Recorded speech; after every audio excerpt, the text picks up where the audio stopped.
bibigyan natin ng pagkakataon na batiin tayo ni Senator.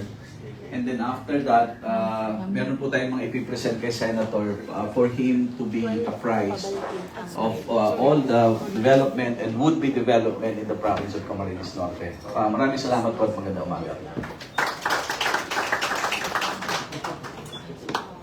A'udhu billahi minasyaitanir rajim. Bismillahirrahmanirrahim. Alhamdulillah rabbil alamin. Bismillah wassalatu wassalamu ala rasulillahi. Assalamualaikum warahmatullah. Isang pagbati po ng kapayapaan, awa, pagpapala ng Panginoon Diyos sa ating lahat. Isa lang po naman ang Diyos natin, Muslim, Kristiyano, Hudyo, Buddhist, Hindu. Kaya tayo po ay magkakapatid bago tayo naging magkakababayan. Ako po ay nagpapasalamat sa aking mga mahal na kapatid dito sa Camarines Norte. Pagamat dadalawa lang ang dumating. Wala si 4. Opo, pero nandito naman ang ating Governor, Ricarte Dong Padilla, at ang aking pong kapatid na si Kuya Romel Padilla. At ako din po ay mabuhay po. Ngayon, ako din po ay nagpapasalamat at sinamahan po ako ng aming pinuno, Mr. Rick Benson, ang aming pong COS, Attorney Rudolph Jurado. Akala ko Philip. At ang aming pong Special Assistant, si Elizabeth Midanes. Kasama din po namin si Ma'am Alaris Agadon. Siya po ang anak ni Attorney Gadon, kaya walang bobo dito. At kasama din po natin si Christine. Siya po ang kasama namin sa opisina. Ako po'y maligaya na nandito sa lugar natin sapagkat alam niyo si Governor, parang opisina na ho niya yung Senado. Oo, dahil ano na ho talaga bilib po ako dito sa kapatid ko, siya ho ang nagbubukas ng Senado, siya din po ang nagsasarado.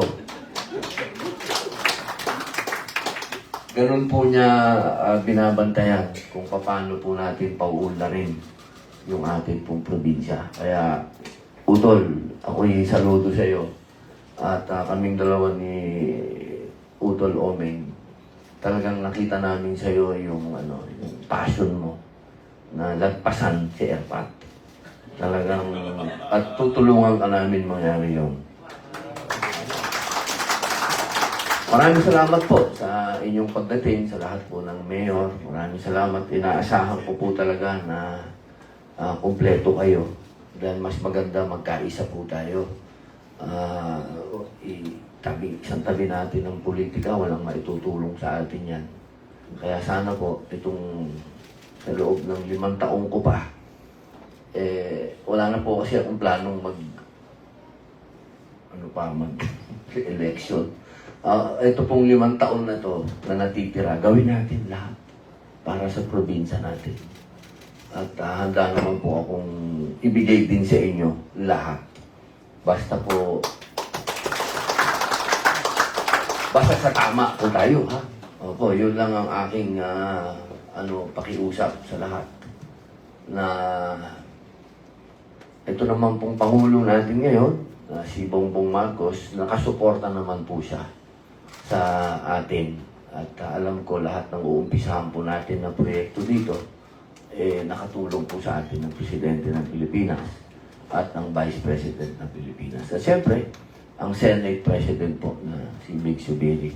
Tulungan lang po niyo ako, tulungan lang po niyo kami ni Gov, tulungan niyo po kami ni Kuya Romel.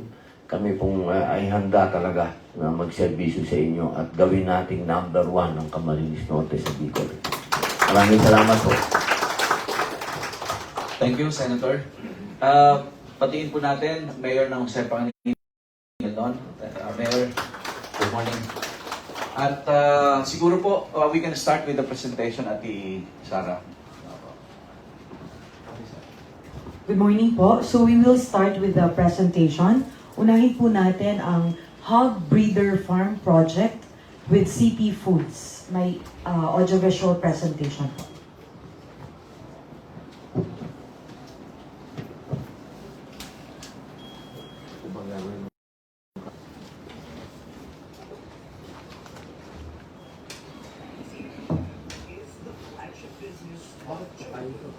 Group in Thailand, founded in 1921. CPF is the flagship business of Upang Group in Thailand, founded in 1921. A world leader in the agro industry and food production that utilizes modern technology in all of its manufacturing processes. Today, CPF is one of the world's largest integrated producers of chicken, pork, and shrimp. With the vision of becoming the kitchen of the world, we expanded our investments and services to several countries around the globe, including the Philippines. We believe that success comes from three benefit principles: benefiting the country, benefiting the people, and benefiting the company. CPF started its business in the Philippines by establishing Chowan Pukopan Foods Philippines Corporation in 2007. Through the years, we pursued our expansion in the country, growing our reach to include Visayas and Mindanao. Our mission is to lead the country's agriculture and food industry through sustainable business practices that are environment-friendly and socially responsible. With the Philippines' growing population and market demands, continuous innovation is key in meeting market and consumer needs. CPF Philippines operations span the entire cycle of the agro-industrial sector, from animal feed, farming, and food production.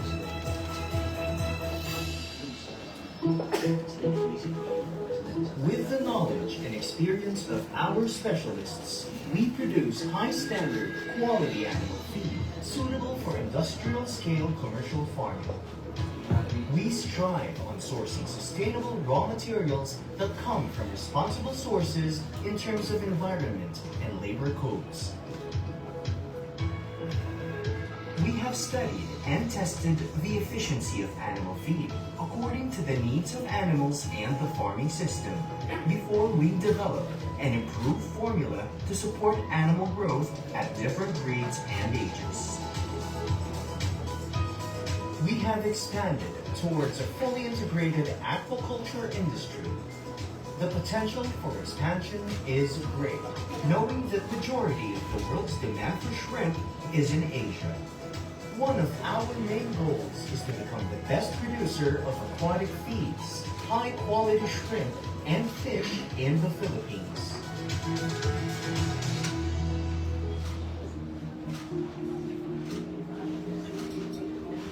Farming has been an integral part of CPF Philippines, with a recognition of its agro and aquaculture as its main objective when delivering safe foods to its consumers.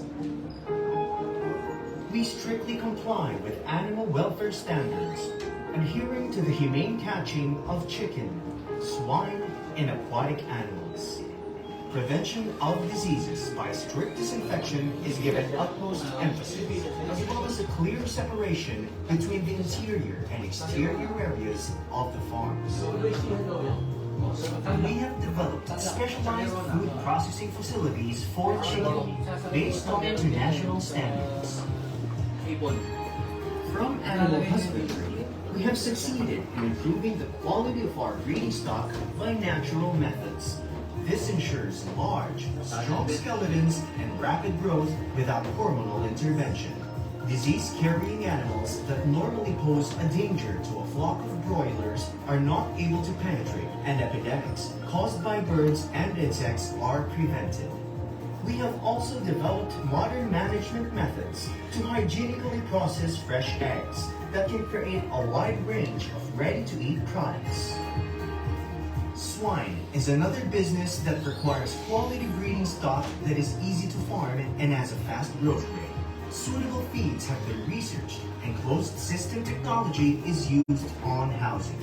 An evaporative cooling system that controls temperature is also utilized for healthy swine growth at each age.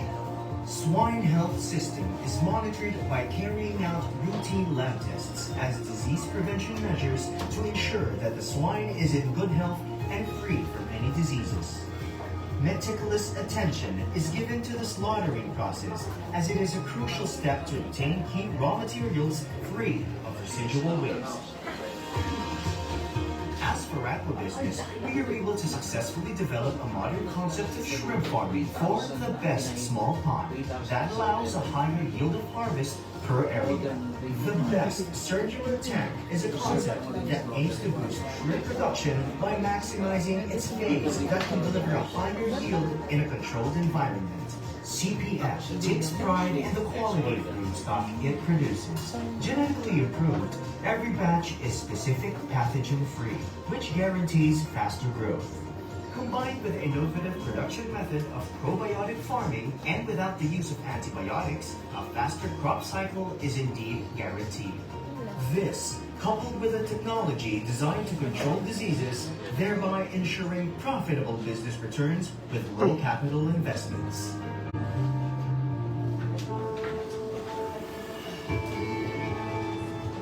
Consumers nowadays are more health conscious and concerned about food safety, which is in line with our business philosophy of uncompromised quality. CPF Philippines Food Service Distribution Business, 5-Star Chicken, and CP Fresh Shop aim to bring fresh, delicious, convenient, and safe food products for Filipinos. In processing and manufacturing cooked food products, we are strongly committed to meet consumer demands by adding more value to create ready meal products to serve customer specifications and to bring more opportunity for SMEs to invest in a safe and sustainable food business. With the vision to be the kitchen of the Philippines, we are committed to fulfill the demand for quality food products that are nutritious, hygienic, and with food safety integrity proven by consumers themselves. As part of our corporate social responsibility, we have also embarked on various projects for the benefit of the community. Through countless and continuous initiatives every year, we constantly give back to the society, adhering to our principles and commitment towards sustainability. CPF Philippines will continue to search for the best that technology has to offer and strive to be a sustainable and future-proof business to become the kitchen of the Philippines.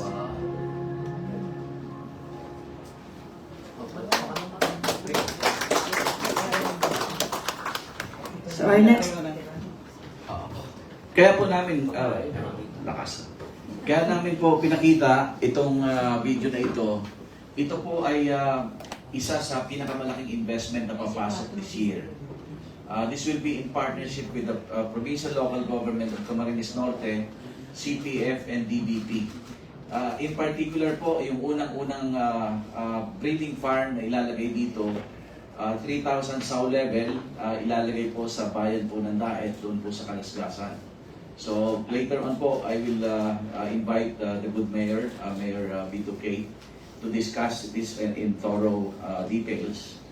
And later on with Mayor Non, pag-usapan naman natin yung sa shrimp dahil na-identify din namin doon sa mga tabing dagat natin sa Panganiban and also sa Paracale and then sa Kapalonga din po, Mayor.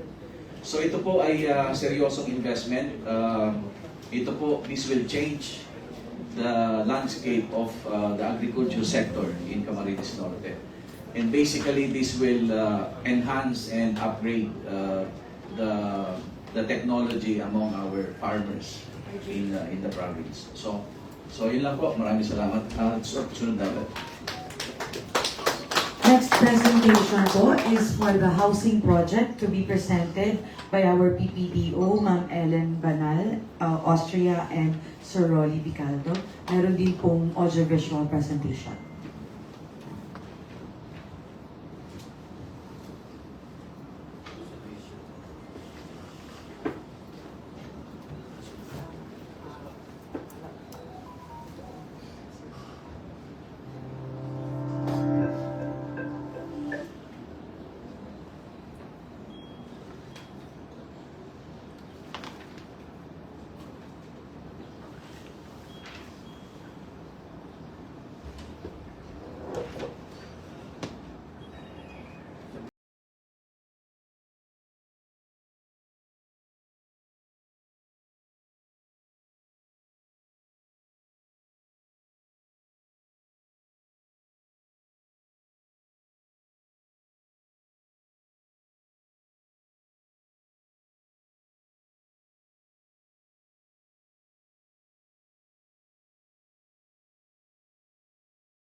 Good morning po.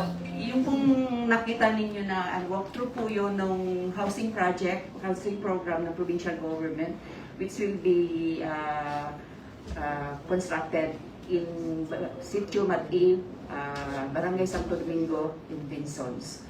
So, as project overview lang po, we call this the Provincial Government Housing Program, Project of Camarines Norte, and the project owner po is the Provincial Government of Camarines Norte, represented by our Honorable Governor Ricarte Padilla.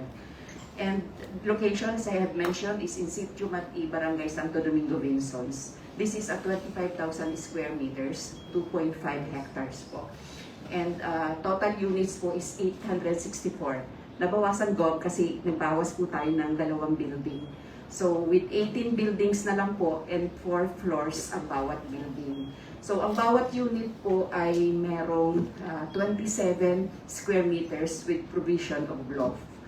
So a total of 864 beneficiaries and their families composed of government employees, uniformed personnel, teachers, ISFs, families living in dangerous areas, and the marginalized sectors will benefit the project. And ang collaborating agencies po aside from the provincial government is the Department of Human Settlements and Urban Development, Pag-ibig Fund, and private sector. So, as a background po, hindi ko na po i-ano itong detalye na ito kasi ang basis naman po natin is yung local government code at saka yung provision talaga ng basic services ng local government units na mag-provide ng housing sa mga constituents, lalo na po yung ating mga talagang nangangailangan ng housing units. And according to PSA, for CY 2015 po ang ginamit namin kasi as of this date po, yung 2020 ng PSA hindi pa po officially nilalabas. We have registered a total of 3,837 housing backlog with 54.67% in the first district and 45.32% sa second district. Ito pong backlog na ito is composed of 37.27 doubled up households, 60.20% made of light materials, and 5.53% are makeshift or yung salvage improvised. Included po yung doon sa marginalized sectors natin, yung mga farmers. Base po dito, so kaya po nag-come up ang provincial government dito sa project na ito. So in partnership with the SUD, Pag-ibig and private sector through the 4PH program o yung pambansang pabahay program po ng national government, nag-propose po nitong socialized housing project para po sa ating mga qualified government employees.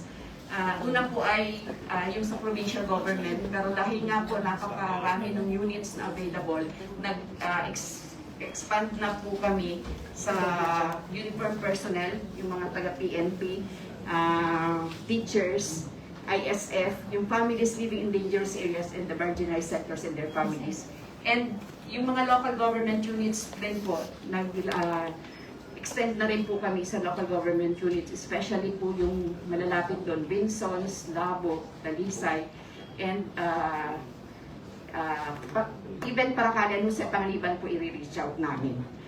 So, next po. So, ang goal po natin is ma-achieve yung inclusive growth by uplifting the quality of lives of our government employees, uniform personnel, teachers, ISF, families living in dangerous areas and the marginalized sectors, and their families through the provision of decent and affordable housing near to their source of living, and as well as the promotion of ecological requirements among others. So, ang general objective po natin is to develop affordable and eco-friendly housing designs that use convergence of land departments and private agencies to give support to government employees. And yung mga nabanggit ko na po earlier na mga target beneficiaries natin. So, ang expected output po is yung socialized housing project is a low-rise development na i-develop dun sa 2.5 hectares na proper benefit po yung ating mga target beneficiaries. Yung facilities po dyan kasama as provided under BP 220. So, ito po yun. Yung location po natin is John. DILG po, natapos na rin po yung building nila. sanayang pangkaligtasan ng PDRRMO. Mayroon po tayong safe, peaceful, with enticing surroundings, accessible by all kinds of vehicles, may hardware store din po sa tapat, and actually may gasolinahan din. And this is a very promising location. And may proposed coliseum na po doon, actually funded na sa GAA, yung part po ng pondo, doon sa near or almost katabi po ng housing project na itatayo po, start na po halos ng DPWH this year.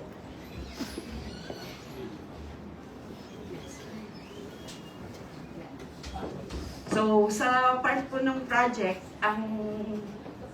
in case po na may mga questions or clarifications or may mga gusto kayong further na alamin, ang amin pong project manager ng housing program for the provincial government is ENP Rolly Bicaldo, also from PPD. So, yun na po, and good morning. Thank you, Ate Ellen. Para sa mga mayors po, alam ko po na meron din tayong mga problema sa informal settlers. So, I invite you to sit down, let us sit down together para doon sa mga bayan-bayan. Kasi ito pong unang project na ito will be under the provincial government dito po sa Mati. Pero ang dream mo natin is to really eradicate or if not eradicate, lessen the informal settlers in the province. Yun po parati natin sinasabing dapat walang squatter sa sarili nating bayan. So I invite the mayors na magkaroon tayo ng collaborative effort para this will be the first, and then I think Mayor Alex will have the first project then na mayor, and then kay Mayor Dabuco. Ang promise po sa akin ng national government through Secretary Acusar and with, of course with our good senator, pag nakabuo tayo ng 1,000 units na pwedeng i-unveil ni Presidente, the President himself will visit us for the groundbreaking. So, ini-invite ko po mga mayors, magkaroon tayo ng kanya-kanya nating housing project sa atin po mga respective municipality. So, yun lang po. Maraming salamat. So, susunod. Thank you, Gov. Susunod po natin ay from our Provincial Tourism Officer, yung Calaguas and tourist destinations. Good morning, Senator. Good morning sa mga mayors. Good morning po. Magandang umaga sa inyong lahat. Senator and our guests, I'd like to tour you around Camarines Norte. Virtually though. I am Bong Palma. I am your Provincial Tourism Officer and I'm your official tour guide.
Bakit pa niya sa akin?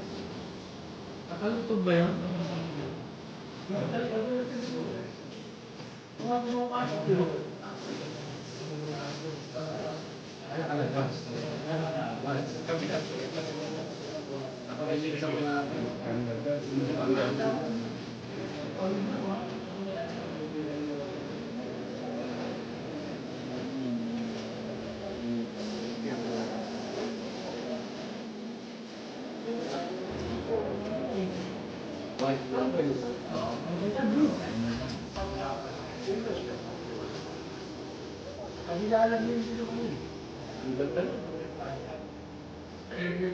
And this is another audiovisual presentation which makes us all proud that we are Norteños. That was it.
Let me recap.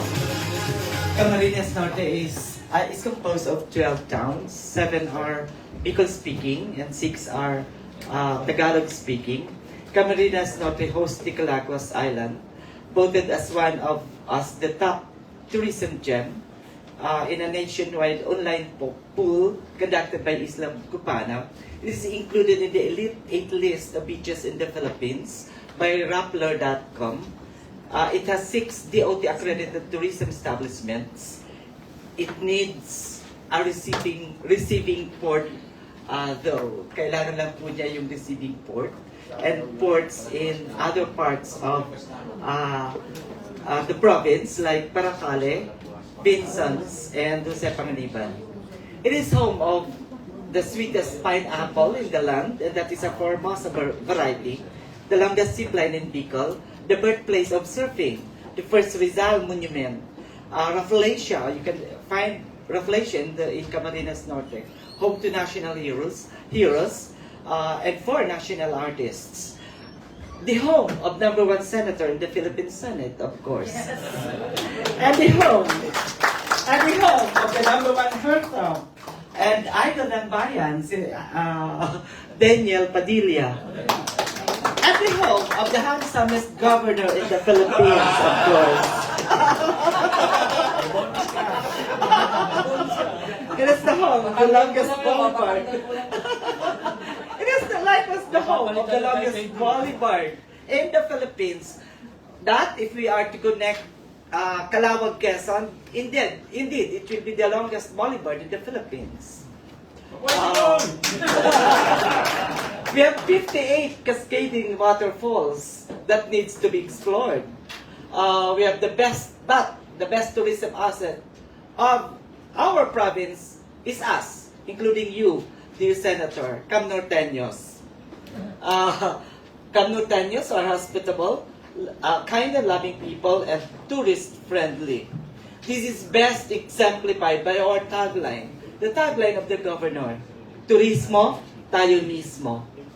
Senator, if you want to visit our beautiful islands in Calaguas or other parts in Camarines Norte, I'm willing to be your tour guide. Thank you so much.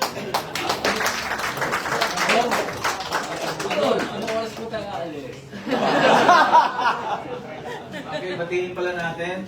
Vice Governor Joseph Ascucha, nandito na po. And then, Vice Mayor Ricarte Padilla. Nandiyan din po si Bukal, Luca de Lima. Nandito rin po si District Engineer, District 1, Edwin Bermal. And nandito rin po Sub-District DE, Engineer Gilbert Romero. Nandito rin po si Dr. Ran Algalado. At nandito rin po si Mayor Aldrin Garbida of Nueva Era, Ilocos Norte. Nasa labas pa po. Nandyan? Oo. may itatayo kasi 110 megawatt na power plant dito. Sila yung proposal. Dito rin po si Mariel Halgarado. Okay, so okay. Susunod solar 110 megawatt. Sa Panganiban yan, sa Panganiban. Anyway, with the DPWH will be the next presenter.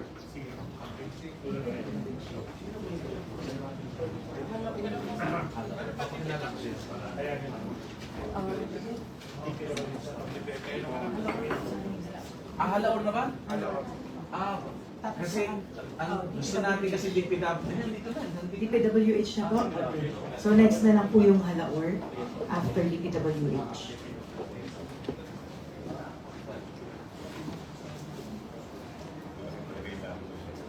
Akin ang mic. Ini mic.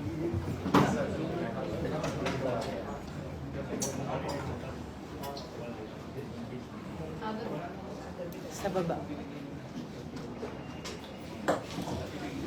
Magandang umaga po sa ating lahat, lalong-lalo na po sa ating nag-iisang Senator, Senator Robin Padilla.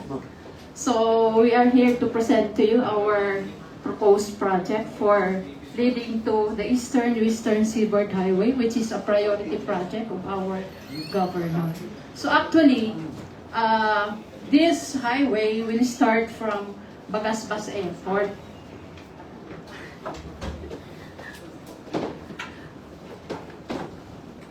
So from Bagasbas Airport, we have the President Cory Aquino Boulevard. On the southern portion, leading to our portion na ito, this will lead to the province of Camarines Sur. While in fact, this President Cory Aquino Boulevard has already extended, going to the southern part of our province, which is the boundary, the Lalo't, the barangay Lalo't of Mercedes.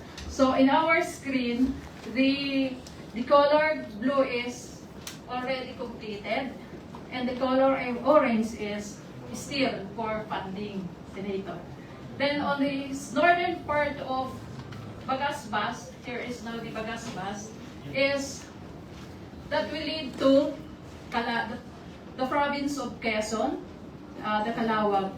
So, in this project, we are going to utilize our coastal road for us para magkaroon tayo ng access sa ibang lugar. We will not use the national highway. What we are going to use is our proposed coastal road. Since in this part or in this area, we have also plenty of resources. So alam naman po natin na ang Camarines Norte, mas marami po yung katubigan. Ano po? So sa ngayon po, Senator, meron na po tayong President Cory Aquino. Ito na po yun. Ito po kasi yung Bagasbas. So meron po tayo dong dalawang tulay. Yung pong isa is going to Mercedes and the other one is going to Binsons or Paracale. So sa ngayon po, ang project po natin ay nandito na po. Ito pong lahat ng bloom ito. Ang natitira na lang po natin ay yung tulay na magko-connect po sa Sula. Then after po Sula, papasok po yung Sabang.